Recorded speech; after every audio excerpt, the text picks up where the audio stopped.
என்னதான் ஒரு கென் ஒரு திறமைசாலியாக இருந்தாலும் ஒரு 23 வயசு பையன் ஒரு தயாரிப்பாளரை அணுகி ஒரு கதை சொல்லும்போது அதை நம்புறதுக்கு ஒரு தைரியம் வேணும், அதை தயாரிக்கிறதுக்கு ஒரு தைரியம் வேணும்.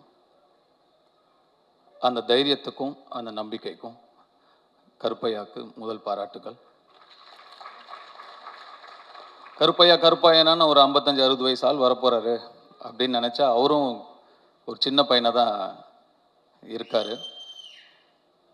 இந்த படம் நாளைக்கு எவ்வளோ பெரிய வெற்றி அடைஞ்சாலும் அந்த வெற்றிக்கு முதல் சொந்தக்காரர் கருப்பையா தான்.